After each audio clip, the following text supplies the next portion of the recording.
ദൈവത്തിന്റെ അതിപരിശുദ്ധമായ നാമം വാഴ്ത്തപ്പെടുമാറാകട്ടെ. പ്രിയപ്പെട്ടവരെ, നമ്മൾ 2024 സെപ്റ്റംബർ മാസത്തിലെ ഒരാഴ്ച പിന്നിട്ടു. 2ാം ആഴ്ചയിലേക്ക് കടന്നിരിക്കുന്നു. ഇത്രത്തോളം വഴി നടത്തിയ വലിയവനും വല്ലഭനുമായ പിതാവിന് യേശുക്രിസ്തുവിന്റെ നാമത്തിൽ നന്ദിയോടെ സ്തോത്രം ചെയ്യുന്നു. എന്നെ കേൾക്കുന്ന ഏവർക്കും കർത്തനാമത്തിൽ ദൈവസ്നേഹവും സ്നേഹവന്ദനവും പങ്കുവയ്ക്കുന്നു. എൻ്റെ സഹോദരങ്ങളെ, ഇന്ന് നാം പ്രഭാതവന്ദനത്തിനായി തിരഞ്ഞെടുത്തിരിക്കുന്ന വിഷയം സ്നേഹത്തിന്റെ പേരിൽ എന്നതായ ഒരു വലിയ വിഷയമാണ്. ഈ ചിന്താവിഷയം അല്പമായി മാത്രം ചിന്തിക്കുവാൻ സഹായകമാകുന്ന ഒരു തിരുവേദ വാക്യം വായിക്കാം. റോമർക്ക് എഴുതിയ ലേഖനം 10-ാം അധ്യായം അതിന്റെ 4-ാമത്തെ വാക്യം. വിശ്വസിക്കുന്ന ഏവനും നീതി ലഭിപ്പാൻ ക്രിസ്തു ന്യായപ്രമാണത്തിന്റെ അവസാനം ആകുന്നു. വിശ്വസിക്കുന്ന ഏവനും നീതി ലഭിപ്പാൻ ക്രിസ്തു ന്യായപ്രമാണത്തിന്റെ അവസാനം ആകുന്നു. ദൈവത്തിന് സ്തോത്രം. അപ്പോസ്തലനായ പൗലോസിന്റെ വാക്കുകളാണിത്. ഞാൻ ന്യായപ്രമാണത്തിൽ നിന്നും ഒഴിവ് നേടണമെന്നല്ല പൗലോസ് ഈ വാക്യം കൊണ്ട് ഉദ്ദേശിക്കുന്നത്. അദ്ദേഹം റോമരുടെ ലേഖനത്തിൽ ഇതിന്റെ സംശയ നിവാരണം നടത്തിയിട്ടുണ്ട്. ആകയാൽ നാം വിശ്വാസത്താൽ ന്യായപ്രമാണത്തെ ദുർബലമാക്കുന്നുവോ? ഒരു നാളുമില്ല, നാം ന്യായപ്രമാണത്തെ ഉറപ്പിക്കുകയത്രേ ചെയ്യുന്നത്. അതിനർത്ഥം അപ്പോസ്തലനായ പൗലോസിന്റെ അഭിപ്രായത്തിൽ ഇപ്രകാരമാണ്: രക്ഷ നേടുന്നതിനായി നാം ഒരിക്കലും നിയമം പാലിക്കാൻ ശ്രമിക്കരുത്. പകരം നിയമം പാലിക്കുക എന്നത് രക്ഷ നേടാനല്ല, അത് ഭക്തിയുടെയും വിശുദ്ധിയുടെയും ജീവിതം നയിക്കുവാൻ നമ്മെ സഹായിക്കുന്നു.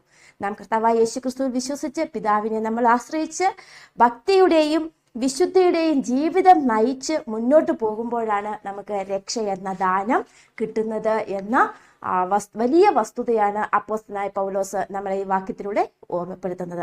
മാത്രമല്ല, പാപത്തിന്റെ ശിക്ഷയിൽ നിന്ന് നമ്മെ വീണ്ടെടുത്തവനോടുള്ള നമ്മുടെ സ്നേഹം പ്രകടിപ്പിക്കുവാനുള്ള ഒരു മാർഗം കൂടിയാണ് തിരുവചന സത്യങ്ങളെ അംഗീകരിക്കുക, അനുസരിക്കുക എന്നത്. ഒരിക്കൽ കൂടി പറയാം, പാപത്തിന്റെ ശിക്ഷയിൽ നിന്ന് നമ്മെ വീണ്ടെടുത്തവനോടുള്ള നമ്മുടെ സ്നേഹം പ്രകടമാക്കുന്നതിനുള്ള മാർഗം കൂടിയാണ് ദൈവപ്രമാണം അനുസരിക്കുക, അതിനനുസരിച്ച് ജീവിക്കുക എന്നത്. ലൂക്കോസിന്റെ സുവിശേഷത്തിൽ യേശു ഒരു കഥ ഇപ്രകാരം പറയുന്നുണ്ട്. ഒരു പരീശന്റെ ഭവനത്തിൽ യേശു ഒരു വിരുന്നിൽ പങ്കെടുക്കുകയായിരുന്നു. ആ സമയത്ത് ഒരു സ്ത്രീ ഗുരുവിന്റെ അടുക്കൽ വന്നു യേശുവിന്റെ കാൽക്കൽ ഇരുന്നു കരഞ്ഞു. അവളുടെ കണ്ണുനീര് യേശുവിന്റെ പാദത്തിൽ വീണ് ആ കണ്ണുനീർ കൊണ്ട് യേശുവിന്റെ പാദം കഴുകി. യേശു ഒന്നും പറഞ്ഞില്ല. കാരണം യേശുവിന് അറിയാമായിരുന്നു അവൾ ഒരു മോശം സ്ത്രീയാണെന്നും താൻ ഇരിക്കുന്ന വീട്ടിലെ പരീശൻ, അവളൊരു മോശം സ്ത്രീ ആയതുകൊണ്ട് താൻ ഇരിക്കുന്ന വീട്ടിലെ പരീശൻ അവൾക്ക് വെള്ളം കൊടുക്കത്തില്ല എന്നും യേശുവിന് അറിയാമായിരുന്നു. അപ്പൊ യേശുവും കൂട്ടരും അവളെ ശ്രദ്ധിച്ചു. ആ സ്ത്രീ കാൽ കഴുകിയതിന് ശേഷം അവളുടെ കയ്യില് അവളുടെ തലമുടി കൊണ്ട് യേശുവിന്റെ പാദം തുടച്ചു. യേശുവിന്റെ പാദം തുടച്ച് വെള്ളമയമെല്ലാം മാറ്റിയതിന് ശേഷം അവളുടെ കയ്യിൽ കരുതിയിരുന്ന ഏറ്റവും വിലയേറിയ സുഗന്ധ തൈലമെടുത്ത് ആ കാൽക്കൽ ഇങ്ങനെ പുരട്ടി.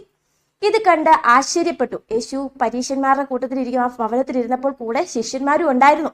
അപ്പോൾ ആ കൂട്ടത്തിലുണ്ടായിരുന്ന ശീമോൻ ആശ്ചര്യപ്പെട്ടിട്ട് മനസ്സിൽ വിചാരിച്ചു, ഇവൾ എങ്ങനെയുള്ളവൾ എന്ന് യേശു അറിയുന്നില്ലയോ എന്ന് വിചാരിച്ചു.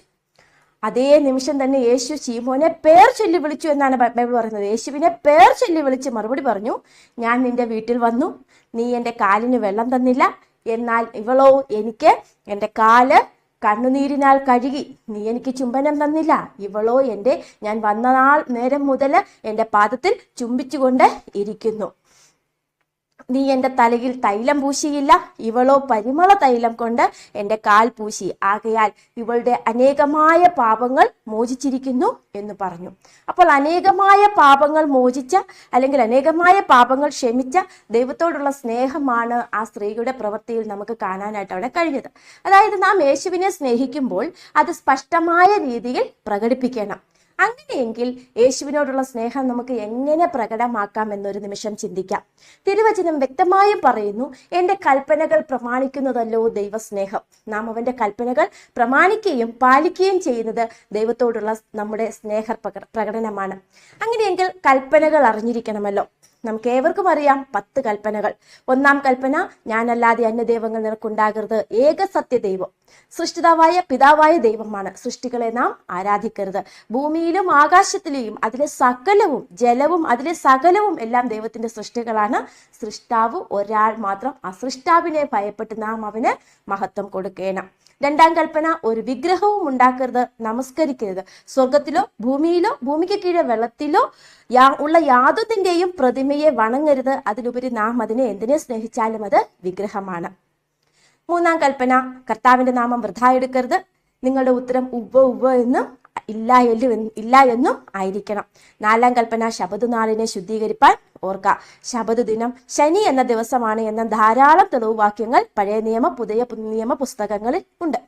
അഞ്ചാം കൽപ്പന, നിന്റെ അപ്പനെയും അമ്മയെയും ബഹുമാനിക്കുക, എങ്കിൽ നിനക്ക് ദീർഘായുസ് ഉണ്ടാകുമെന്ന വാഗ്ദത്തത്തോടു കൂടിയ കൽപ്പന. ആറാം കൽപ്പന, കൊല ചെയ്യരുത്. ഏഴാം കൽപ്പന, വ്യഭിചാരം ചെയ്യരുത്. എട്ടാം കൽപ്പന, മോഷ്ടിക്കരുത്. ഒൻപതാം കൽപ്പന, കൂട്ടുകാരന് നേരെ കള്ളസാക്ഷ്യം പറയരുത്. പത്താം കൽപ്പന, കൂട്ടുകാരനുള്ള യാതൊന്നിനെയും മോഹിക്കരുത്. ഈ കൽപ്പനകളിൽ ആദ്യത്തെ 4 മനുഷ്യനും ദൈവവുമായുള്ള ഈടാർന്ന സ്നേഹത്തെ സൂചിപ്പിക്കുന്നു.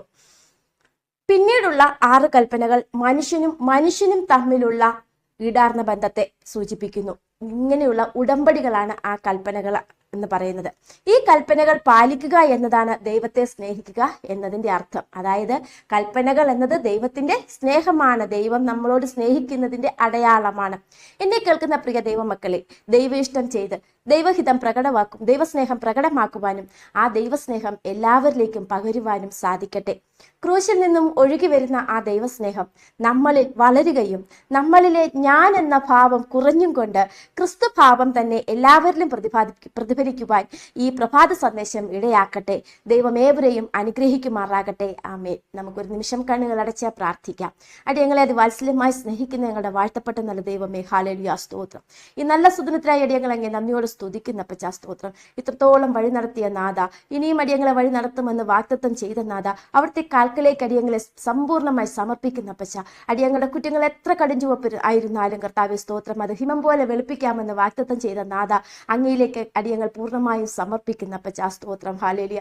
അടിയങ്ങളെ അവിടുന്ന് ഏറ്റെടുക്കണമെന്ന് പ്രാർത്ഥിക്കുന്നു. അടിയങ്ങളുടെ പാപങ്ങൾ ക്ഷമിച്ച് അടിയങ്ങളെ വീണ്ടെടുത്തതിനാൽ നന്ദിയോടെ സ്തുതിക്കുന്നു നാഥ. ഹല്ലേലൂയ, സ്തോത്രം. ഇന്നേ ദിവസം കർത്താവേ, സ്തോത്രം, പലവിധ കാര്യങ്ങൾക്കായി കർത്താവെ ഓരോ സഹോദരങ്ങളും ഇറങ്ങി പുറപ്പെടുമ്പോൾ അവിടുത്തെ സാന്നിധ്യം അവരോട് എല്ലാവരോടും കൂടെ ഇരിക്കണമെന്ന് പ്രാർത്ഥിക്കുന്നു. പഠിക്കുവാൻ പോകുന്നവർ, ജോലിക്ക് പോകുന്നവർ, ഹല്ലേലൂയ, സ്തോത്രം, പണിക്ക് പോകുന്നവർ ഒക്കെയും ഹല്ലേലൂയ, സ്തോത്രം, ഓരോരോ ആവശ്യങ്ങൾക്കായി പോകുന്നവർ കർത്താവെ, അവരേത് മേഖലയിലായിരുന്നാലും കർത്താവെ, അവിടുത്തെ തിരുക്കരം അവരോട് കൂടെ ഇരുന്ന് അവരുടെ ആവശ്യങ്ങളിലൊക്കെയും അവിടുന്ന് വഴി നടത്തണമെന്ന് പ്രാർത്ഥിക്കുന്ന അപ്പച്ച. സങ്കടങ്ങളിലും ആവശ്യങ്ങളിലും അതിലുപരി സന്തോഷങ്ങളിലും കർത്താവെ അവിടുന്ന് തുണയായിരിക്കണമെന്ന് പ്രാർത്ഥിക്കുന്നു.